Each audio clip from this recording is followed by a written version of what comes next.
सभी भाइयों को मेरी तरफ से प्यार भरा नमस्कार। मैं लेके आ चुका हूँ आपके सामने आपके लिए जीके जीएस के टॉप से टॉप क्वेश्चन। ठीक है, ये वो टॉप क्वेश्चन है जो आपका सिलेक्शन तय करेंगे और आपको पूरे में पूरे नंबर दिलाने की कोशिश ज़रूर करेंगे। इसमें आपको करंट के समेत पूरा नया प्रैक्टिस सेट के आधार पर आया है। अंतिम 30 दिन ये आपके सिलेक्शन तय करेगा कि आप कितनी तैयारी कर रहे हो। तो पहला क्वेश्चन मैं स्टार्ट करूंगा। अच्छा लगे तो लास्ट में एक बार जय हिंद लिख कर जरूर चले जाना, क्योंकि तैयारी वर्दी की कर रहे हो। चलो, एक प्राचीन नाम क्या है जिसे आप पटना शहर के नाम से जानते हो? ठीक है, ऐसा प्राचीन नाम जिसे आप वर्तमान क्या कहते हो? पटना कहते हो। तो आपको पता है ये किसकी राजधानी है? आप कहोगे बिहार की। ठीक है, बिहार की राजधानी है। चलो ठीक है, तो इसका जो प्राचीन नाम था वो था पाटलिपुत्र। पाटलिपुत्र यानी ऑप्शन नंबर सी हमारा बिल्कुल सही होगा। फिर हम अगले क्वेश्चन पे चलेंगे। क्या कह रहा है? सिरके द्वारा रासायनिक नाम क्या है? ठीक है, सिरके का जो रासायनिक नाम है वो क्या है हमसे पूछा गया है। तो यहाँ से हमारा उत्तर क्या होने वाला है? टॉप क्वेश्चन होंगे, इंपॉर्टेंट क्वेश्चन होंगे और लास्ट तक जुड़े रहना, सिलेक्शन होकर ही रहेगा। चलो, इसमें हमारा उत्तर क्या होने वाला है जल्दी बताइए। तो हम कहेंगे एसिटिक। ठीक है, एसिड। ठीक है, यहाँ से ऑप्शन नंबर हमारा होगा कौन सा? हमारा ऑप्शन नंबर बी बिल्कुल सही होगा। लास्ट में कमेंट जरूर करके जाना कितना स्कोर आपके हो रहा है और कैसी आपकी तैयारी चल रही है। कौन सा सब्जेक्ट कमजोर है उसके क्वेश्चन उसके अलग से मैं क्लास से आपको करवा दूंगा। चलो अगला क्वेश्चन देखो।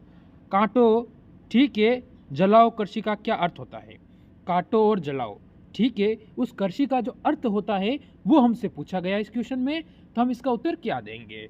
ठीक है, तो यहाँ से हमारा उत्तर क्या होने वाला है जल्दी बता दो। तो आप कहोगे झूम कृषि। झूम कृषि का मतलब होता है option number D. Option number D बिल्कुल सही हो जाएगा। फिर हम आगे चलेंगे। अगला क्वेश्चन, इस क्वेश्चन को मैं 2 बार पहले भी करा चुका हूँ। क्यों? क्योंकि ये पहले वाली जो 2023 के अंदर एसएससी जीडी हुई थी जनवरी और फरवरी के अंदर, उसमें 3 शिफ्टों में क्वेश्चन पूछा गया क्वेश्चन है। ठीक है, तो वापस आएगा एक क्वेश्चन, इसीलिए इसे मोस्ट इंपोर्टेंट की दृष्टि से रख लेना। क्वेश्चन का क्या कहना है? लघु उद्योग के लिए उच्चतम वित्त निकाय कौन सा है? ठीक है, लघुतम उद्योग के लिए। तो यहाँ से हमारा उत्तर क्या होने वाला है ये आपको बताना है। किसकी ओर जाएंगे, कौन से ऑप्शन की ओर जाएंगे, क्या हमारा सही हो सकता है? तो हमारा सही होगा SIDBI। ठीक है, option number B. Option number B मेरे भाई एकदम सही होगा, क्योंकि ये क्वेश्चन आपके सिलेक्शन तय करेगा। हम आगे चलेंगे। अगला क्वेश्चन देखो। विश्व व्यापार संगठन का गठन कब किया गया था? मोस्ट इंपॉर्टेंट लगाना है इस पे कि विश्व व्यापार संगठन है उसका गठन कब किया गया था। ठीक है, ये आपको बताना है। तो क्या बताओगे यहाँ से कि उसका गठन कब किया गया था? हमारा उत्तर यहाँ से क्या होगा? जल्दी से मेरे भाई बताएंगे कि उसका गठन कब किया गया था। ठीक है, तो सभी भाइयों को मैं बता दूं इस क्वेश्चन का उत्तर होगा हमारा ऑप्शन नंबर बी, यानी बी को मैं लॉक करता हूं। ऑप्शन नंबर बी आपका सही होगा, वर्ष 1995 में। ठीक है, चलो अगले क्वेश्चन पे चलो। अगला क्वेश्चन आपको क्या कह रहा है? क्वेश्चन एक से बढ़कर एक क्वेश्चन है और सिलेक्शन वाला क्वेश्चन है, लास्ट तक जुड़े जरूर रहना। चलो इसकी ओर जाओ। टाइफाइड से शरीर का कौन सा अंग प्रभावित होता है? जो हमारे शरीर को टाइफाइड होता है उसमें हमारा शरीर का ऐसा कौन सा अंग है वो प्रभावित हो जाता है, ये हमसे इसने पूछा है। मैं बता दूं आपके मैथ रीजनिंग सारी क्लासें आ रही है, विधि बताती है रीजनिंग की शाम को 6 बजे जो कब से चल रही है। और ये आज हमारा 100वां प्रैक्टिस सेट है जीके का। सबसे बड़ी बात यह है कि जीके का 100वां प्रैक्टिस सेट आपके सामने आ चुका है और अभी तक इन प्रैक्टिस सेट को भी आपने क्लियर कर लिया तो सिलेक्शन आपके कदम चूमेगा। चलो हमारा उत्तर क्या होगा इसमें? आंत यानी ऑप्शन नंबर बी बिल्कुल सही होगा मेरे भाई, ऑप्शन नंबर बी। फिर हम आगे बढ़ेंगे। ठीक है, भारतीय अर्थव्यवस्था है, जो हमारी भारत की अर्थव्यवस्था है वो किस प्रकार की अर्थव्यवस्था है ये आपसे पूछा है। जैसे कि पूंजीवादी, ठीक है, या फिर समाजवादी, या फिर मिश्रित, या उपयुक्त सभी। तो ये आपके सामने 3 ऑप्शन दिए हुए हैं, इनमें से कौन होगा? ठीक है, तो एक ऑप्शन तो मैं काट देता हूँ, क्योंकि 3 ही प्रकार की हमारी भारत की अर्थव्यवस्था नहीं है। अगर नहीं है तो फिर हमारी भारत की अर्थव्यवस्था किस टाइप की है ये आपसे क्वेश्चन पूछ रहा है। तो यहाँ पर आप उत्तर क्या दोगे? आप कहोगे कि पूंजीवादी या फिर मिश्रित अर्थव्यवस्था। तो आप कहोगे ऑप्शन नंबर सी, मिश्रित अर्थव्यवस्था है भारत की, यानी ऑप्शन नंबर हमारा सी बिल्कुल सही होगा। फिर हम आगे बढ़ेंगे। ठीक है, क्वेश्चन बढ़िया टॉप क्वेश्चन आया है, देखो इसमें आपका उत्तर क्या होता है। क्रिप्स मिशन भारत कब आया था? बढ़िया क्वेश्चन है, ऐसे क्वेश्चन पेपर में बनते ही बनते हैं, ये बात आप दिमाग में याद रखना। ऐसे क्वेश्चन पेपर में बनेगा ही बनेगा। और ये अंतिम 30 प्रैक्टिस सेट कराऊंगा, वो आपका सिलेक्शन तय करेंगे। जरूर जुड़ना 9 बजे रोजाना, ठीक है। मॉर्निंग में 9 बजे क्लास आती है, 9 बजे के 1 मिनट भी लेट नहीं होती है, फिक्स 9 बजे आपकी क्लास यूट्यूब पर आ जाती है ऑल एग्जाम क्लास के ऊपर। चलो, तो इसमें हमारा उत्तर क्या होगा? हमारा उत्तर होगा वर्ष 1942। ऑप्शन नंबर मेरे भाई सी बिल्कुल सही होगा। फिर हम आगे चलेंगे।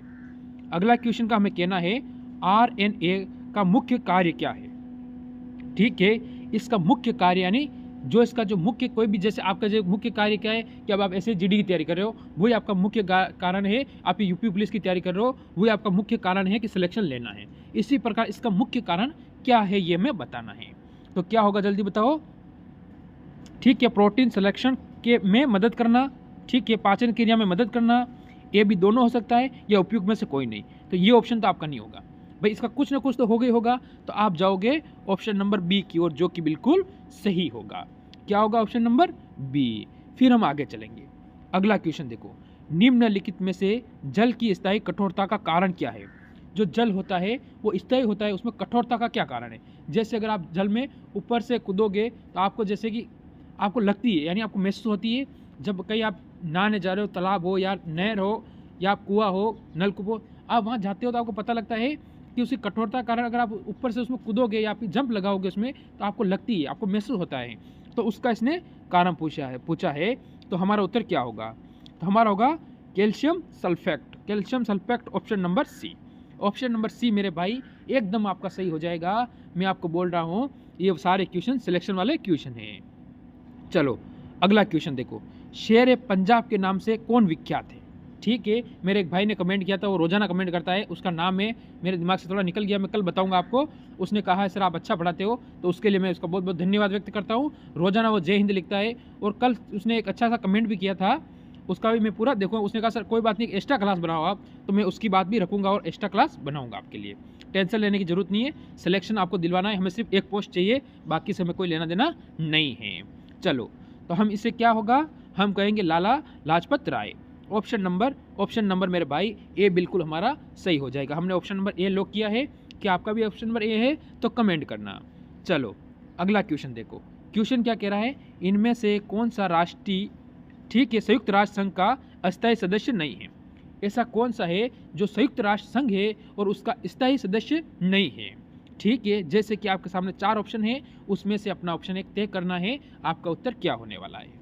तो किसकी ओर जाओगे आप यहाँ से मेरे भाई? आपका उत्तर क्या होने वाला है?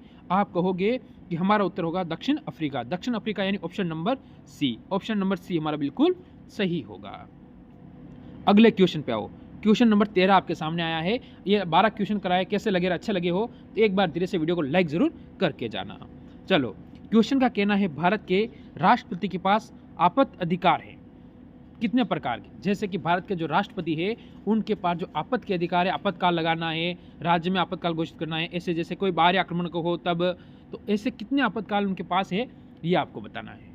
ठीक है, तो आप कहोगे कि हमारे भारत के राष्ट्रपति के पास 3 प्रकार के आपातकाल है। ऑप्शन नंबर डी हमारा बिल्कुल सही होगा।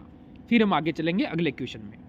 क्वेश्चन का क्या कहना है देखिए, निम्न में से कौन सा राज्य स्वर्ण का अधिकतम मात्रा में उत्पादन करता? स्वर्ण का मतलब सोना जो भारत का ऐसा कौन सा राज्य है उसमें सोना सर्वाधिक उत्पादित होता है? यानी खदानों से खोद कर जो सोना है वो पहले मिक्स में आता है, जैसे लोहा तांबा वगैरह सब मिक्स आते हैं, पर उसमें से निकालने पर सोना उस राज्य में सर्वाधिक आता है, ये हमसे इसने कहा है। ठीक है, तो हम कौन से ऑप्शन की ओर जाएंगे मेरे भाई? जल्दी बताओ। तो आप कहोगे ऑप्शन नंबर हम जाएंगे ए की ओर, यानी कर्नाटक। किसकी ओर जाएंगे? कर्नाटक की ओर जाएंगे, जो बिल्कुल सही होगा। फिर हम आगे चलेंगे। हमसे पूछा है चीन की मुद्रा क्या है? तो आपके मुद्रा संबंधी एक क्वेश्चन बनेगा, या फिर उसके राजधानी संबंधी एक क्वेश्चन बनेगा, या भारत के राजधानी राज्य है उनके राज्य के राजधानी को संबंधित, केंद्र शासित प्रदेश के राजधानी को संबंधित, कहीं से भी क्वेश्चन बन सकता है। ठीक है, तो आपसे पूछा है चीन की मुद्रा क्या होगी? तो आप कहोगे युआन, यानी ऑप्शन नंबर बी, क्योंकि इसके तो चीन का आपको पता है राजधानी या फिर राज्य, कोई ऐसा पूछ लिया नदी वगैरह तो आप नाम ही पता चल जाएगा ये चीन की है। ठीक है, चलो अगला क्वेश्चन देखो, क्वेश्चन नंबर 16, भारत में प्रथम ट्रेन कब प्रारंभ की गई थी? मोस्ट इंपॉर्टेंट क्वेश्चन कि भारत में प्रथम ट्रेन कब प्रारंभ की गई थी? जो भारत के अंदर प्रथम ट्रेन चलाई गई थी वो कब चलाई गई मेरे भाई, ये हमसे पूछा है इसने। तो हम कौन से ऑप्शन की ओर जाएंगे? ऑप्शन हमारे पास 4 दे रखे हैं, तो हमारा ऑप्शन यहाँ से कौन सा होने वाला है? जल्दी बताइए आप, जल्दी बताइए कौन सा ऑप्शन होगा। तो आप कहोगे ऑप्शन नंबर ए 1853 में इस ट्रेन ने हमारे भारत के अंदर 34 किलोमीटर का सफ़र तय किया था। ठीक है, कितने किलोमीटर का? 34 किलोमीटर का सफ़र इसने तय किया था भारत के अंदर, जो कि फर्स्ट ट्रेन चली थी भारत के अंदर। कब चली थी? आप कहोगे 1853 के अंदर। फिर हम अगले क्वेश्चन पे चलेंगे। चलो अगला क्वेश्चन देखो। अगला क्वेश्चन क्या कह रहा है? देखिए आज क्लास थोड़ी 3-4 मिनट बड़ी हो सकती है, क्योंकि जिस तरह उस भाई का कमेंट आया कि आप थोड़ा अच्छा सा समझाइए, थोड़ा वो ज़्यादा समझाइए, उसके बारे में ज़्यादा जानकारी दीजिए, तो मैं ज़्यादा जानकारी दे रहा हूँ, आपसे सुन लीजिए, इनको सुनो आप, तो ये आपको याद हो जाएगा। ठीक है, चलो क्वेश्चन का कहना है राष्ट्रपति द्वारा राज्यसभा के लिए मनोनीत किए गए सदस्यों की संख्या। अगर राज्यसभा के सदस्य होते हैं, आपको पता है, ठीक है, उनको क्या करता है? राष्ट्रपति मनोनीत करता है, यानी कितने सदस्यों को मनोनीत कर सकता है? जैसे कि आपको पता है पहले क्रिकेट से, खेल से संबंधित सचिन तेंदुलकर को मनोनीत किया था उन्होंने, पता है। उदाहरण के तौर पे ऐसा दूंगा जो आपको याद रह जाए, ठीक है, बाकी मैं बहुत सारे नाम बता दूंगा पर आपको याद नहीं रहेगा ना, पर वहाँ से आपको याद रह सकता है। ठीक है, आप कहोगे ऑप्शन नंबर डी यानी 12 सदस्यों को मनोनीत कर सकता है राष्ट्रपति, आपको ध्यान रखना है। फिर हम चलेंगे अगला क्वेश्चन। ठीक है, देखो भोपाल के अंदर जो गैस की हुआ था, आपको पता है ये क्वेश्चन बहुत इंपॉर्टेंट बनता है। ठीक है, क्योंकि ये कई बार हर एग्जाम में इससे पूछा ही जाता है, कहीं ना कहीं ये क्वेश्चन आपके लिए इंपॉर्टेंट होता है, क्योंकि ये यहाँ से मोस्ट इंपॉर्टेंट क्वेश्चन है। ठीक है, इसमें हमारा उत्तर क्या होगा?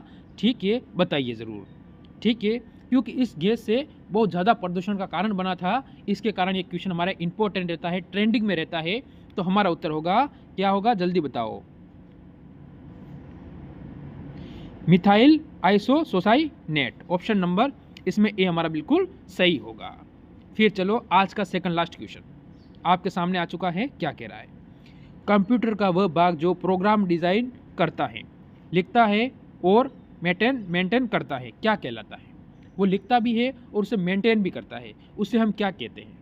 ठीक है, यही आपको बताना है भाई, यही पूछा है हमने कि वो क्या कंप्यूटर का ऐसा भाग है जो डिज़ाइन करता है, उसे लिखता है, उसे मेंटेन करता है। जब आप कंप्यूटर चला रहे हो या मोबाइल चला रहे हो, ठीक है, मोबाइल का ऐसा उदाहरण देना पर कंप्यूटर की बात चले, जैसे लैपटॉप चला रहे हो आप, तो इसमें हमारा उत्तर क्या होगा?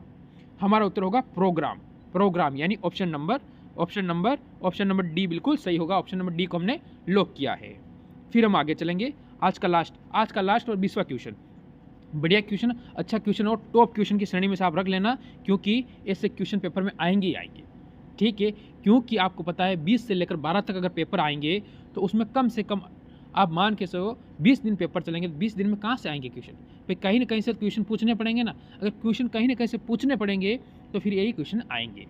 ठीक है, मेरी बात समझ में आ रही है? समझ में आ रही है तो एक बार लास्ट में लाइक कर देना और जय हिंद जरूर लिख देना।